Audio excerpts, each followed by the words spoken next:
Salam sejahtera Malaysia, denyut nadi suara rakyat bergema di channel ini. Jangan lupa tekan butang subscribe, like dan share. Malaysia kita punya, cintai Malaysiaku, kita jaga kita.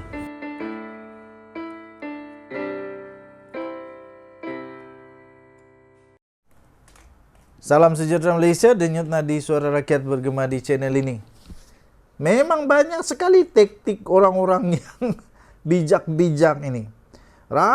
Memang hebatlah idea-idea taktik orang-orang yang memang sangat-sangat bertaraf kayangan nih.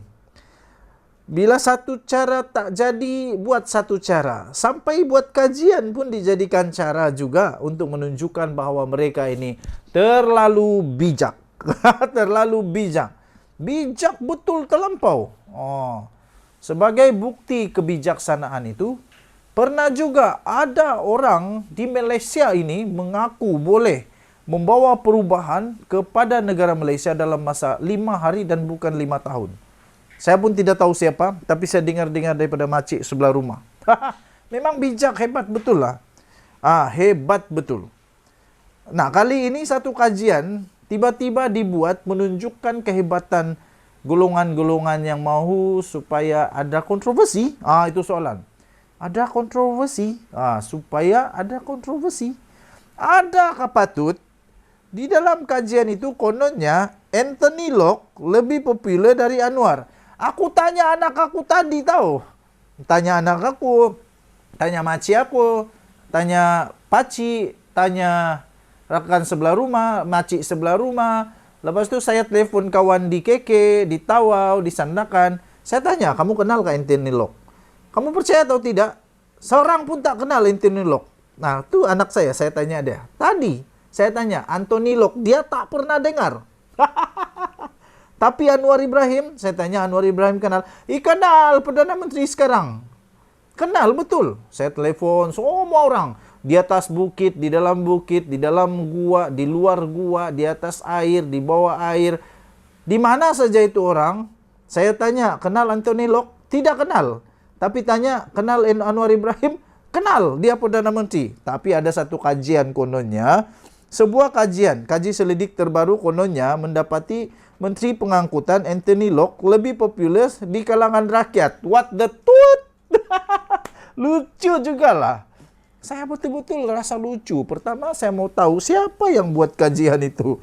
Aduh, tapi tidak apalah. Tidak apalah. Lebih 36.000 kononnya mengambil responden mengambil bahagian dalam kaji selidik yang dijalankan kononnya selama 10 hari itu.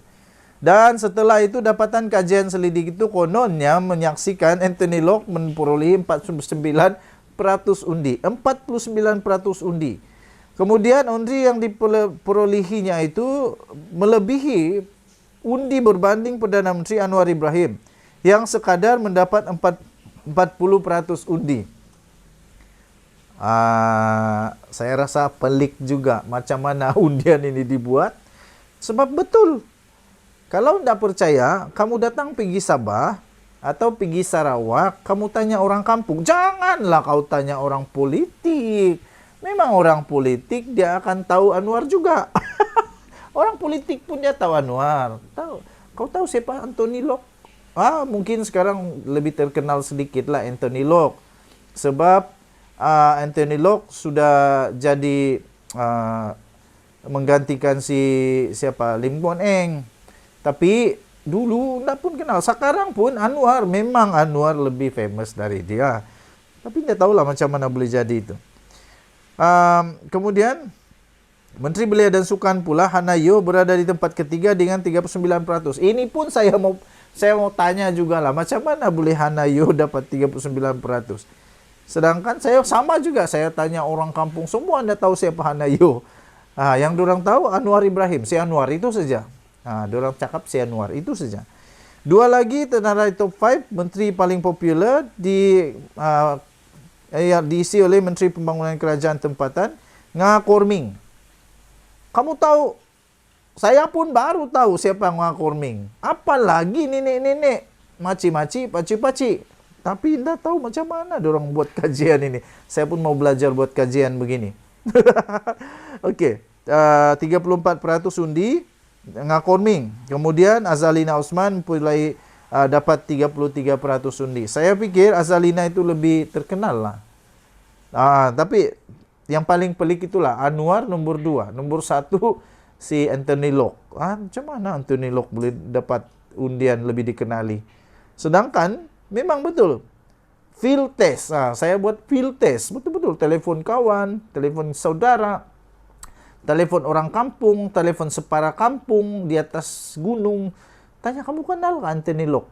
Tidak kenal. Kamu kenal si Anwar? Kenal. Hairan. Tapi tidak apalah. Tidak apa. Dapatan kaji selidik bagi populariti lain-lain menteri barangkali tidak menimbulkan persoalan yang lebih besar. Tetapi yang menjelmakan Anthony Locke lebih popular berbanding Anwar bukan saja ternampak tidak munasabah, malah sekali lagi langsung tidak masuk akal.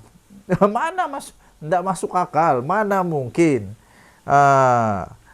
Sejak terbentuknya kerajaan perpaduan dengan Anwar sebagai Perdana Menteri, di mana-mana pun kita menyaksikan beliau sentiasa dikerumuni rakyat, tidak kira kecil besar atau tua muda. Kalau tidak percaya, kasih tunjuk gambar si Anwar dan gambar Anthony Locke. Lepas itu nanti kamu jalan-jalan di mana sajalah, di jalan-jalan di Sabah.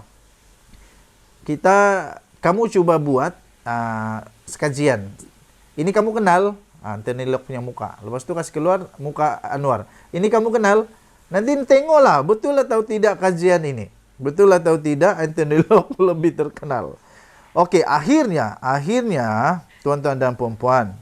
Akhirnya hakikatnya sekurang-kurang setakat ini Anwar adalah memang lebih popular, paling popular sekali di kalangan rakyat. Dan tiada mana-mana menteri pun yang mampu mengatasi sedikit pun populariti beliau. Jadi, sebagai penutup,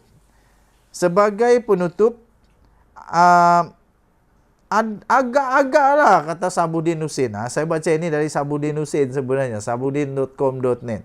Sabuddin Husin kata, kalau ia pun agak-agaklah, kalau ia pun nak buat kajian yang mencetuskan kontroversi, apa tujuan sebenarnya kajian ini dibuat? Selalunya kajian begini dibuat hanya jika pilihan raya semakin menghampiri.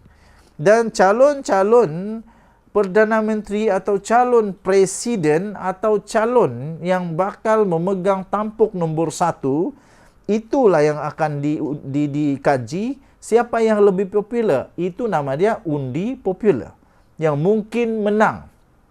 Tapi bukan membuat satu kajian yang cukup bikin pening, yaitu siapa lebih famous.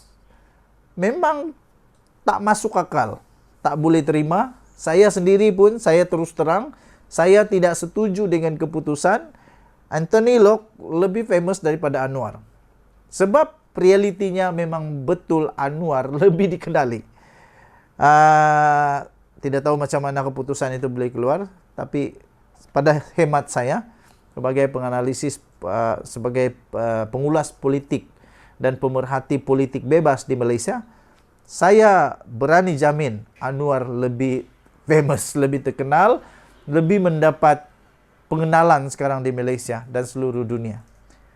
Okey, so apa pendapat kamu? Sila tinggalkan komen. Denyut Nadi Suara Rakyat bergema di channel ini. Kita jumpa lagi. Bye-bye.